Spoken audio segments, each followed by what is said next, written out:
Good morning student. आज हम EL 305 power and industrial electronics के नेक्स्ट ई लेक्चर में आपका हार्दिक स्वागत करते हैं। आज का जो हमारा टॉपिक है वह फर्स्ट यूनिट से ही है और टॉपिक का नाम है सीरीज़ कनेक्शन ऑफ SCR। यह जो टॉपिक है वह कंबाइंड टॉपिक है, जो कि है पूरा topic series connection and parallel connection of SCR से है। परंतु आज हम इस लेक्चर में केवल सीरीज़ कनेक्शन ऑफ SCR की बात करेंगे और इस लेक्चर को इस सीरीज़ कनेक्शन ऑफ SCR को भी मैं दो भागों में आपको पढ़ाने वाला हूं। तो आज के भाग में हम इसके स्टैटिक इक्वलाइजेशन सर्किट एवं किस प्रकार से सीरीज़ कनेक्शन किया जाता है उसकी बात करेंगे, तथा इसके अगले भाग में हम डायनेमिक इक्वलाइजेशन के बारे में पढ़ेंगे। ठीक है, तो आइए सबसे पहले सीरीज़ कनेक्शन ऑफ SCR होता क्या है उसके बारे में देखते हैं। देखिए, किसी भी पावर कंट्रोल जैसे कि यहाँ पे है इंट्रोडक्शन में, in many power control applications the required voltage and current ratings exceed the voltage and current that can be provided by single SCR। यानी कहने का अर्थ यह है कि अगर आप किसी पावर कंट्रोल एप्लीकेशन में एक सिंगल SCR इस्तेमाल करते हैं, परंतु वहाँ पे जो वोल्टेज या करंट रेटिंग उस सिंगल SCR की उस एप्लीकेशन के लिए सफिशिएंट नहीं होती है, तो हमें नंबर ऑफ़ SCR यानी कि एक से अधिक SCR का उपयोग करना पड़ता है। उसके द्वारा जो रिक्वायर्ड रेटिंग है हम उसको क्या कर लेते हैं, अटेन कर लेते हैं या पा लेते हैं। तो under such situation the SCR required to be connected in series और parallel to meet the requirement. जैसे कि यहाँ सेकंड लाइन में दिया गया है कि अगर मान लीजिए आप, जैसे कि आप जानते हैं, अगर हमें ज़्यादा वोल्टेज चाहिए, यानी कि ज़्यादा वोल्टेज रेटिंग का हमारे पास कोई कंट्रोल एप्लीकेशन है। एग्जांपल के तौर पर मैं ले लेता हूं, जैसे मेरे पास 3000 वोल्ट का कोई एप्लीकेशन है, पावर कंट्रोल एप्लीकेशन, और मेरे पास जो SCR है वो केवल 500 वोल्ट का है, केवल सिंगल, और मेरे पास ऐसे 6 SCR हैं टोटल। तो मैं क्या करूँगा, इस 3000 वोल्ट को 3000 वोल्टेज रेटिंग पाने के लिए इन 500 वोल्ट के SCR को किस में कनेक्ट कर दूंगा, सीरीज़ में। ठीक है, तो इसी प्रकार से अगर मान लीजिए इन केस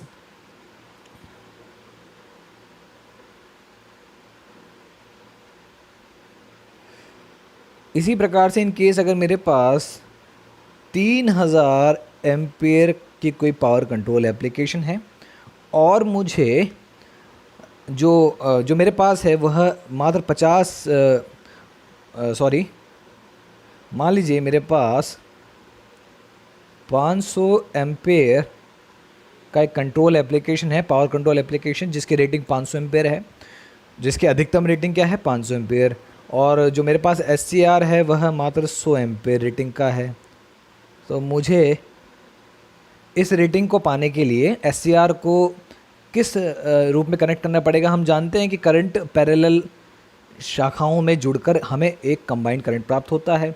मान लीजिए अगर मैं 5 SCR को पैरेलल में लगा दूंगा, जो मुझे टोटल करंट रेटिंग कितनी मिल जाएगी, 500 एम्पेयर।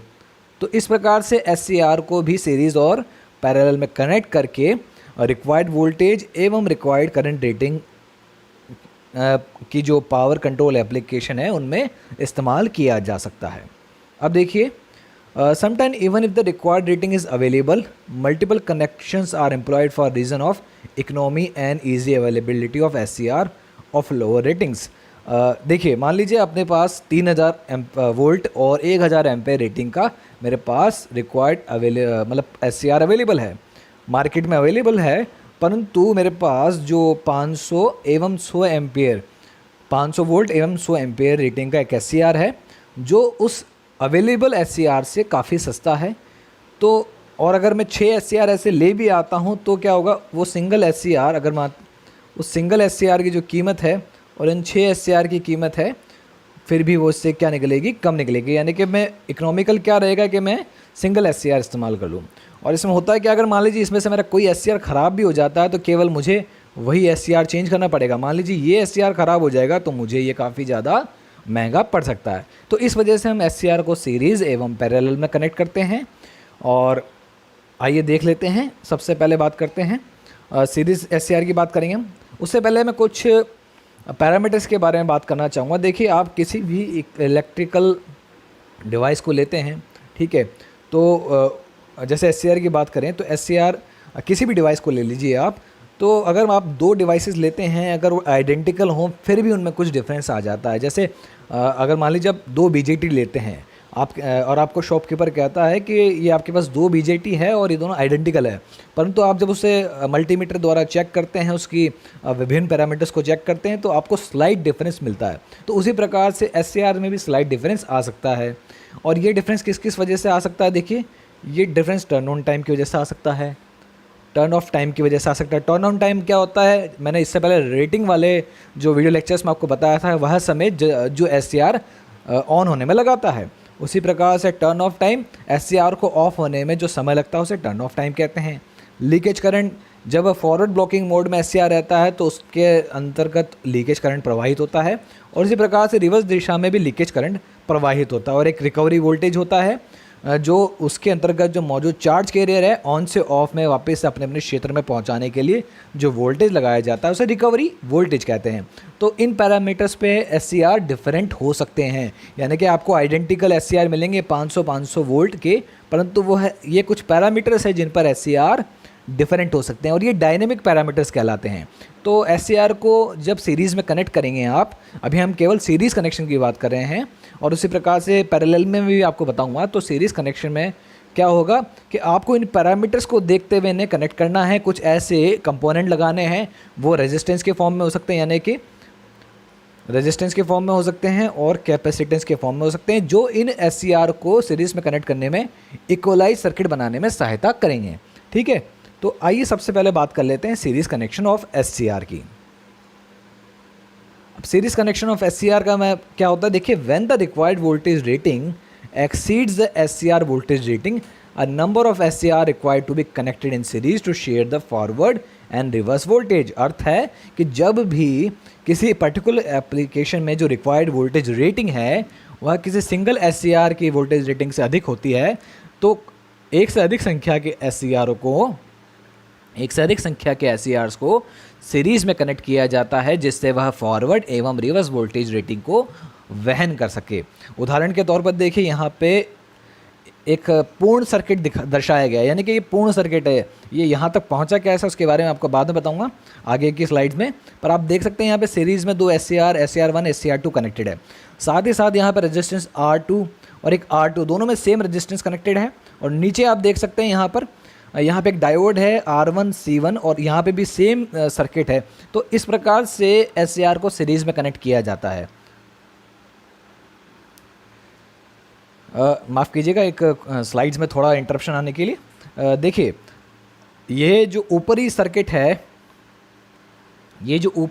है ये कहलाता है आपका स्टैटिक इक्वलाइजेशन सर्किट, यानी स्थायी इक्वल सर्किट कहलाता है। जब SCR दो आइडेंटिकल SCR लेते हैं, उनमें जब SCR पे वोल्टेज अप्लाई किया जाता है, परंतु उनके जो रिवर्स लीकेज करंट के द्वारा उनमें जो वोल्टेज डिस्ट्रीब्यूशन है वह क्या है, इक्वल नहीं हो पाता है। तो उस वजह से यहाँ पे R2 का इस्तेमाल किया जाता है, जिससे R2 या केवल आप रेजिस्टेंस कह दीजिए R।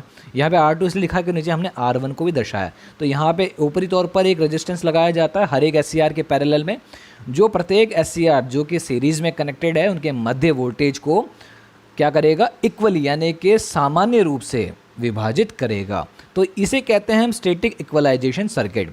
उसी प्रकार से जो ये नीचे की तरफ यानी कि SCR ये पूरा कंबाइंड सर्किट है, फिर मैं आपको एक एक करके बता रहा हूँ। उसी प्रकार से SCR के जो डायनेमिक कैरेक्टरिस्टिक्स हैं जिनकी मैंने अभी बात की थी, यहाँ पे turn on time, turn off time, और ये जो रिकवरी वोल्टेजेस हैं ये डायनेमिक है। यानी कि डायनेमिक अर्थात जब SCR ऑन यानी कि SCR वर्किंग मोड में है, यानी कि डायनेमिक मोड में है, तो उस समय जैसे आप टर्न ऑन करते हैं, अगर एक SCR शुरुआत ऑन होने में कम समय लेता है और एक SCR ऑन होने में ज़्यादा समय लेता है, तो ये डायनेमिक डिफरेंस आ जाता है। तो उस डिफरेंस की वजह से हुए उत्पन्न जो इनइक्वलिटी है उनको इक्वल करने के लिए ये डायनेमिक इक्वलाइजेशन का इस्तेमाल किया जाता है। उसके लिए एक डायोड इस्तेमाल किया जाता है। प्रत्येक SCR के पैरेलल में क्या लगाया जाता है, देखिए नीचे की तरफ आप देख सकते हैं, यहाँ पर ये देखिए, एक अगर मैं सिंगल की बात करूं तो ये प्रत्येक SCR के पैरेलल में इस प्रकार से डायनेमिक इक्वलाइजेशन हेतु यह सर्किट लगाया जाता है।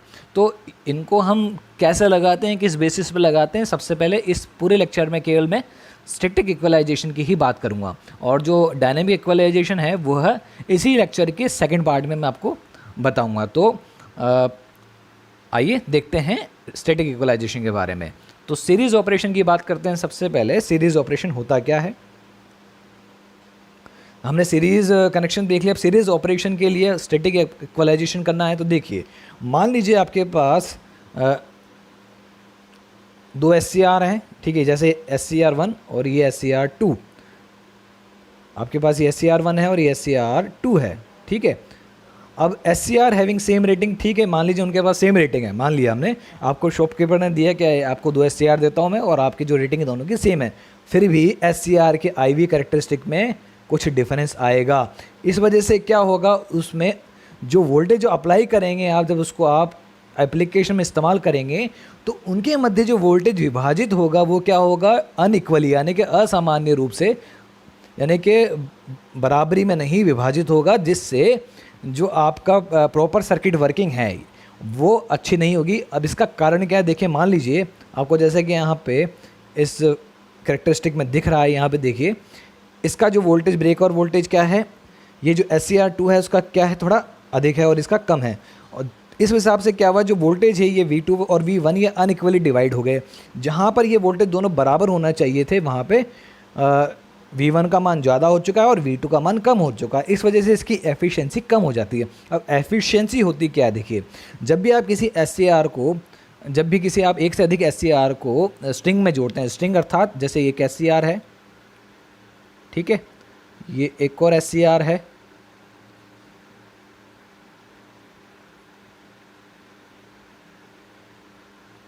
तो ये तीन SCR जब सीरीज में जोड़े जाते हैं उसे कहते हैं हम, क्या कहते हैं हम इसको, स्ट्रिंग। तो ये जो तीन और या तीन से अधिक जितनी में हो सीरीज में जोड़े हुए SCR को हम क्या कहेंगे, स्ट्रिंग कहेंगे, ठीक है।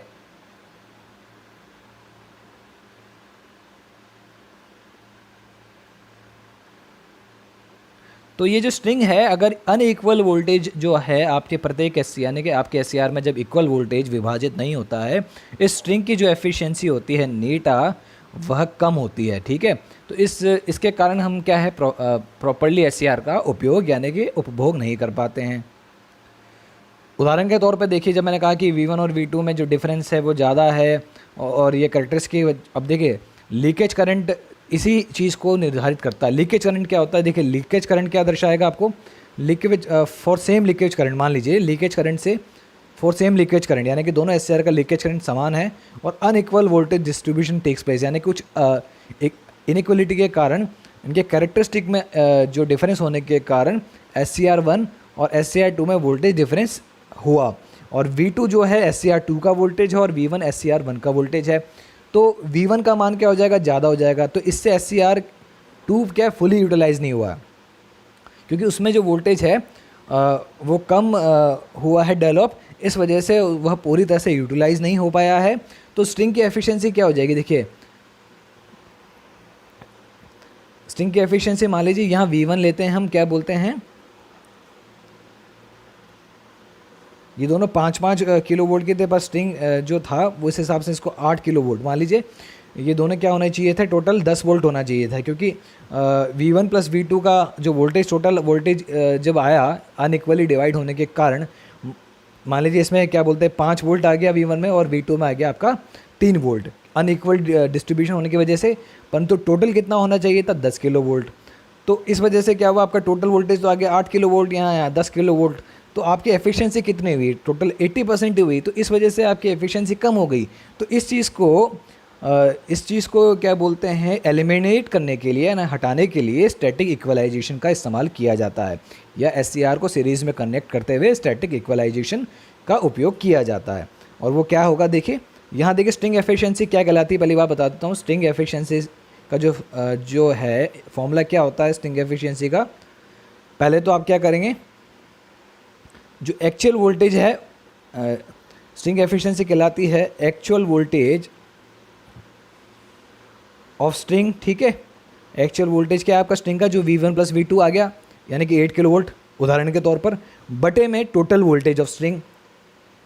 जो टोटल वोल्टेज क्या है आपका, ये V1 को, V1 यहाँ पे दे रखा है, पर क्योंकि V1 का मान ज़्यादा है इस वजह से हमने V2 को नेगलेक्ट करा है, पर टोटल वोल्टेज स्ट्रिंग का क्या होगा, जो उस पूरी स्ट्रिंग को मिला है, ठीक है, यह मिलना चाहिए था। जैसे मान लीजिए उस पूरी स्ट्रिंग को 10 किलो वोल्ट मिलना चाहिए था, और इनटू नंबर ऑफ SCR, ठीक है, इनटू नंबर ऑफ SCR, ये आपका क्या होगा, स्ट्रिंग एफिशिएंसी कहलाती है, ठीक है। तो स्ट्रिंग एफिशिएंसी का मान एक यूनिटी होना चाहिए, पर यूनिटी से प्रैक्टिकली यह कम होता है, और इसको बढ़ाने के लिए हम स्टैटिक इक्वलाइजेशन का उपयोग करते हैं। आइए देखते हैं स्टैटिक इक्वलाइजेशन क्या होता है। देखिए, स्ट्रिंग एफिशिएंसी को इम्प्रूव करने के लिए हर एक SCR के पैरेलल में एक रजिस्टर लगाया जाता है,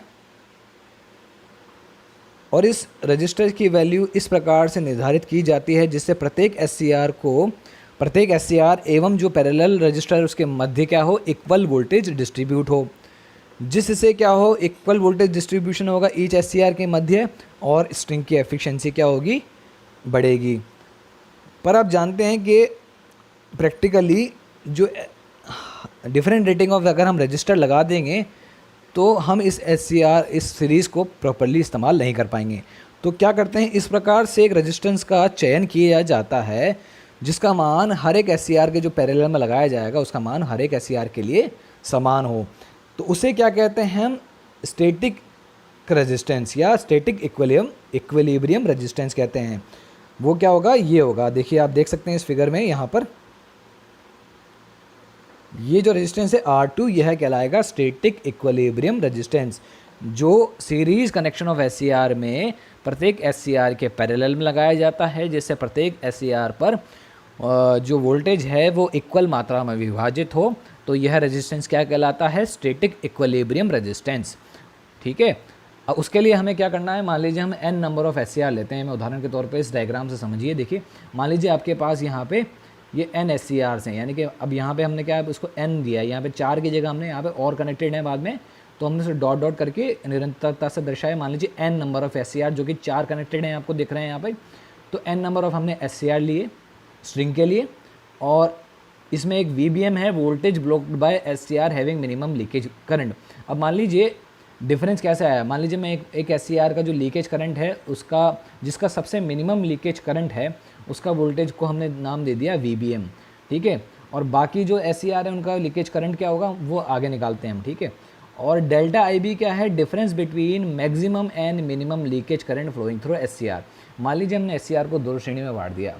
एक SCR है जिसका जो लीकेज करंट है वो सबसे कम है, ठीक है, और उसका वोल्टेज हमने क्या ले लिया, VBM। अब देखिए, जिसका सबसे कम लीकेज करंट है ना, तो उसका जो वोल्टेज ब्लॉकिंग वोल्टेज है वो सबसे अधिक होगा, यानी कि जिसका वोल्टेज ब्लॉकिंग अधिक है वो लीकेज करंट उसमें सबसे कम प्रभावित होगा। तो VBM क्या है, उस SCR का ब्लॉकिंग वोल्टेज है जिसका सबसे कम लीकेज करंट है।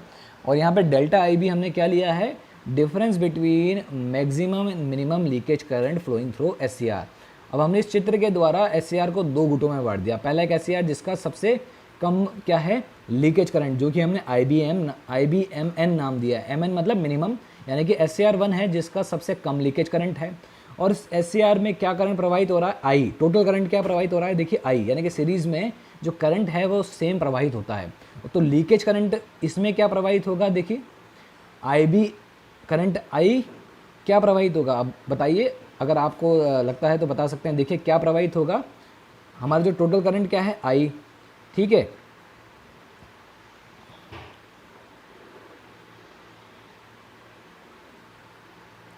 ये हमारा क्या है,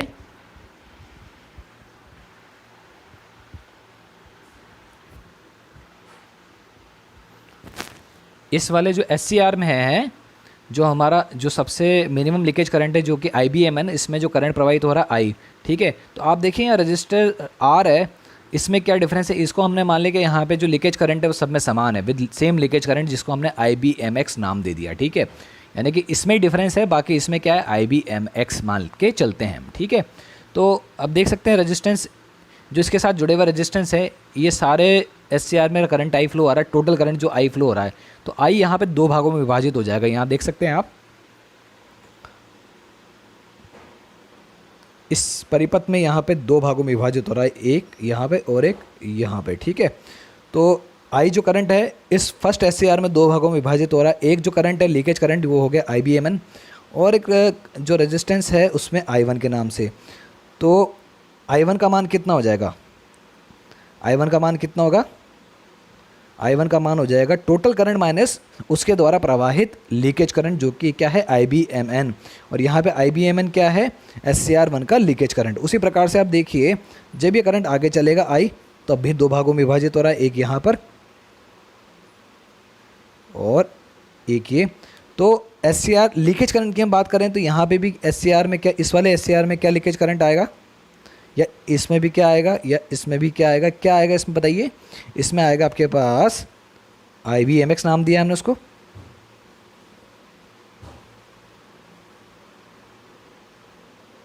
IBMX,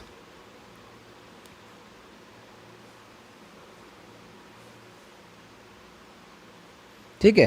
तो ये IBMX, तो I2 का मान कितना हो जाएगा, I2 इजिकल्स टू क्या हो जाएगा, I माइनस IBMX, जो कि हमने यहाँ ले लिया है I2 माइनस IBMX। और I क्या है आपके पास, टोटल स्ट्रिंग करंट है। और एक और चीज़ यहाँ पे, तो वोल्टेज अक्रॉस SCR क्या होगा बताइए, वोल्टेज अक्रॉस SCR क्या होना चाहिए। हम रेजिस्टेंस R को हमने किस वजह से लगाया था, इसी वजह से लगाया था कि प्रत्येक SCR पे जो वोल्टेज आएगा वो क्या आएगा, उस रेजिस्टेंस जो उसके पैरेलल में लगाया है उसके समान आएगा। तो अगर मैं देखता हूँ यहाँ पे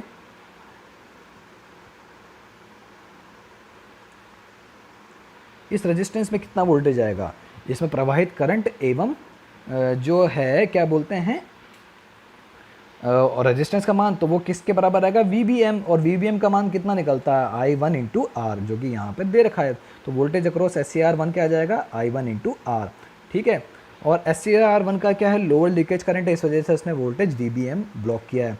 तो इसी प्रकार से अदर SCR क्या, अदर SCR में जो क्या है अपेक्षाकृत क्या होगा, कम वोल्टेज ब्लॉक होगा, क्योंकि सबसे कम जिसका लीकेज करंट होगा वह सबसे अधिक क्या करेगा, वोल्टेज को ब्लॉक करेगा। तो जो दूसरे SCR है, बाकी के N-1 SCR, उनमें जो ब्लॉकिंग वोल्टेज है वो इस VBM की अपेक्षाकृत कम होगा। मान लीजिए दो रेजिस्टेंस लेते हैं आप, ठीक है। एक रेजिस्टेंस में क्या है 5 ओम है एक रेजिस्टेंस का मान, और एक रेजिस्टेंस का मान 1 ओम है। तो आप बताइए किस रेजिस्टेंस में धारा का प्रवाह कम रहेगा, 5 ओम के में तो वो वोल्टेज ज़्यादा रोकेगा, और जो 1 ओम वाला है वो कम रोकेगा। तो इसी को हम SCR1 के द्वारा दर्शा रहे हैं, ठीक है। तो SCR1 का लीकेज करंट कम होने के कारण वह वोल्टेज को ज़्यादा ब्लॉक करेगा। तो यही यहाँ पे चीज़ दर्शाई गई है, और बाकी के N-1 SCR में जो वोल्टेज आएगा वह कम आएगा इसकी अपेक्षा, ठीक है। तो अब यहाँ पे ये हमारा ये चीज़ बात हो गई हमारी, ठीक है। और वोल्टेज स्प्रिंग के अक्रॉस क्या वोल्टेज है, VS, ये अप्लाइड वोल्टेज है स्प्रिंग का, ठीक है, जो स्प्रिंग के अक्रॉस हमने यहाँ पे लगाया है, जो कि आपको यहाँ पर दिख रहा है वोल्टेज अक्रॉस स्प्रिंग, ठीक है।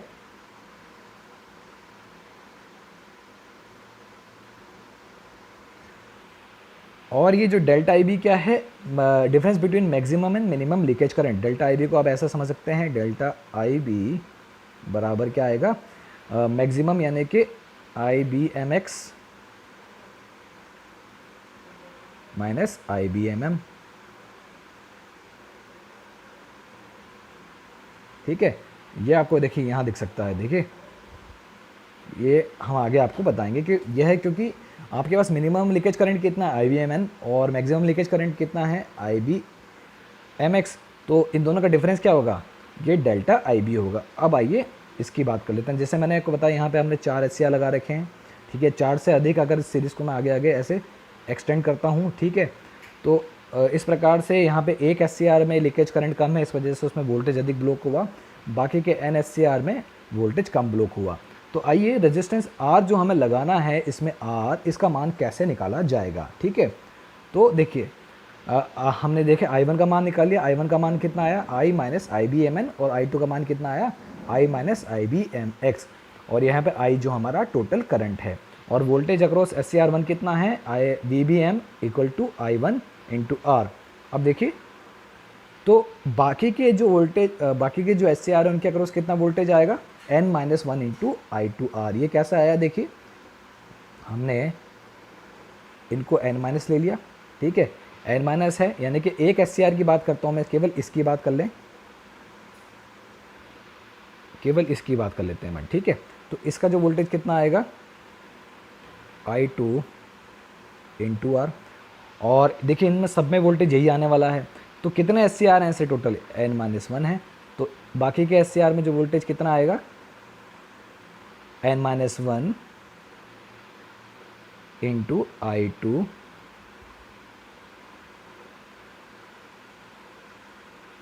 ठीक है, ये बाकी के n-1 SCR में वोल्टेज आया आपका। तो इस प्रकार से बाकी के n-1 SCR में कितना वोल्टेज आया, n-1 into I2 into are. अब देखिए जो स्ट्रिंग वोल्टेज है कितना होना चाहिए, Vs है, ठीक है।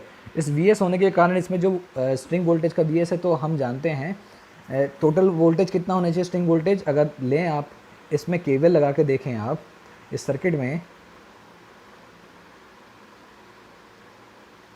इस सर्किट में अगर आप केवल लगा के देखेंगे तो स्ट्रिंग वोल्टेज कितना आएगा, Vs प्लस इससे SCR का वोल्टेज, बाकी इस पूरे n-1 का वोल्टेज, यानी कि दो सेक्शन में बटा हुआ है ये, तो इस सेक्शन का वोल्टेज और इस SCR1 का वोल्टेज, तो कितना आना चाहिए टोटल, वो I1 इंटू आर जो कि यहाँ पे है I1 इंटू आर, यानी कि Vs बराबर I1 into R plus n-1 into R into I2। तो ये आपका टोटल स्ट्रिंग वोल्टेज आना चाहिए, ठीक है। ये हम इक्वलाइजेशन के लिए करें तो इसको हम सपोजिशन मान के चल रहे हैं कि इतना स्ट्रिंग वोल्टेज है और स्ट्रिंग वोल्टेज ऐसे डिवाइडेड हुआ है, तो आर का वैल्यू कैसे निकालें जिससे स्ट्रिंग वोल्टेज डिवाइडेड इक्वली हो जाए, ठीक है। तो अब आपने देखा कि ये जो I1 R है इसका मान किसके बराबर होता है, VBM के बराबर होता है, जो हमने यहाँ पे इस तरफ पे लिख दिया है, ठीक है, ये VBM के बराबर होता है। तो ये इक्वेशन कैसे हो जाएगी यहाँ पे सॉल्व, देखिए ये इक्वेशन यहाँ पे इस तरह से सॉल्व हो जाएगी। तो इस इक्वेशन में आप देख सकते हैं यहाँ पे I1 R की जगह हमने क्या लिख दिया है यहाँ पे VBM और प्लस n-1 कोष्टक में R इंटू यहाँ पे देखिए कुछ चीज़ है I माइनस IBMX, यानी इस I2 को हमने किससे रिप्लेस कर दिया, I माइनस IBMX, जो हमने यहाँ पे इक्वेशन ली थी I2 बराबर I माइनस IBMX से रिप्लेस कर दिया, ठीक है।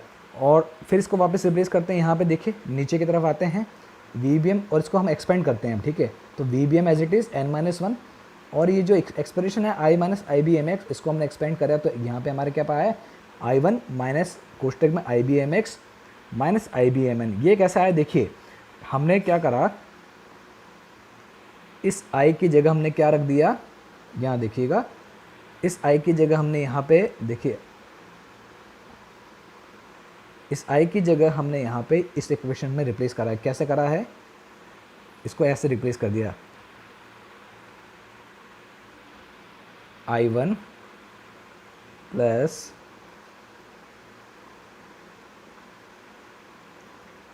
mn, यानी कि ये I का मान किसके बराबर हो जाएगा, इसके बराबर। तो I को हमने किससे रिप्लेस किया, I1 प्लस IBMN। तो आप देख सकते हैं यहाँ पे I को हमने IB प्लस IBMN से रिप्लेस करें, और जब हम उसको सिंप्लीफाई कराए, यानी कि जब आप इस एक्सप्रेशन इस कोष्टक को खोलेंगे तो ये जो माइनस क्या होगा यहाँ प्लस IBMN कर देगा, तो I1 प्लस IBMN जो कि I1 का ही आपको मान देगा। तो ये एक्सप्रेशन आपकी ऐसे सिंप्लीफाई हुई है। फिर इसी एक्सप्रेशन को थोड़ा और सोल्व करेंगे इस फ्रैक्शन में, देखिए यहाँ पर, तो यहाँ पे क्या होगा, VBM एज इट इज़ आ जाएगा और n-1 इंटू आर, और यहाँ पे जैसे एक्सप्रेशन को हम एक्सपेंड करेंगे तो n-1 कोष्टक में और r इंटू I1 आ चुका है, फिर माइनस इसी प्रकार से n-1 r कहाँ पे इंटू होगा, दोनों पे इंटू होगा। और मैंने आपको बताया था पहले शुरुआत में कि डेल्टा IB क्या होता है, maximum leakage current minus minimum leakage current, उसको हम क्या कहेंगे, यह है डेल्टा IB। तो ये जो डेल्टा IB से हमने इसको रिप्लेस कर दिया है, और हम जब इस एक्सप्रेशन पूरे एक्सप्रेशन को हम n-1 इंटू आर को जब इस अंदर के साथ मल्टीप्लाई करेंगे स्क्वायर ब्रैकेट वाले के साथ, तो हमें क्या एक्सप्रेशन मिलेगी, ये यानी कि VBM plus n-1 into R into I1 minus n-1 into R dot में डेल्टा IB। डेल्टा IB कहाँ से आया है, देखिए डेल्टा IB यहाँ से आया है, ये डेल्टा IB इसी को कहा हमने, ठीक है। ये जो डेल्टा IB इसके बराबर है, ऊपर वाली IBMX माइनस IBMN के बराबर है, और यहाँ पे नीचे इसको हमने लिखा भी हुआ है, ठीक है। ये नीचे हमने लिखा भी हुआ है कि delta IB equals to I B M X minus I B M N, यानी कि आई बी एम एक्स क्या है, मैक्सिमम लीकेज करंट, और एम एन क्या है, मिनिमम लीकेज करंट। तो इसी एक्सप्रेशन को और देखिए, तो अब देखिए आप जानते हैं कि वी बी एम एन किसके बराबर है, R one R into I one. तो इस एक्सप्रेशन में हम क्या करेंगे, जहाँ पे आर वन है यानी कि ये है, उसकी जगह हम क्या रखेंगे, वी बी एम एन रख देंगे। तो आइए रखते हैं। तो इस एक्सप्रेशन को हमने इसमें सिंप्लीफाई करेंगे, ठीक है, इस एक्सप्रेशन को हम इस चीज़ में सिंप्लीफाई करेंगे। तो आप देखिए एक्सप्रेशन क्या आ जाएगी, वी एस बराबर वी बी एम। अब वी बी एम कहाँ से आया, यहाँ पर देखिए, यहाँ पे हम क्या करेंगे, आर वन की जगह क्या रख देंगे, वी बी एम रख देंगे। तो इस आर वन की जगह हमने क्या रखेंगे, वी बी एम रखेंगे। तो इस आर वन की जगह हमने वी बी एम रखा, तो यहाँ पे आ गया वी बी एम, ठीक है। और एज इट इज़ पूरी एक्सप्रेशन को हमने यहाँ लिख दिया है, माइनस, तो वी एस बराबर, देखिए इस एक्सप्रेशन से आपको ये चीज़ प्राप्त होगी, वी एस बराबर V B M plus N minus one into V B M, यानी कि जो ये आर वन है उसकी जगह यहाँ पे क्या आ गया, वी बी एम आ गया। और बाकी की जो चीज़ है वो सेम है, minus N minus one R dot delta I B. तो ये आपके पास एक्सप्रेशन आ चुकी है।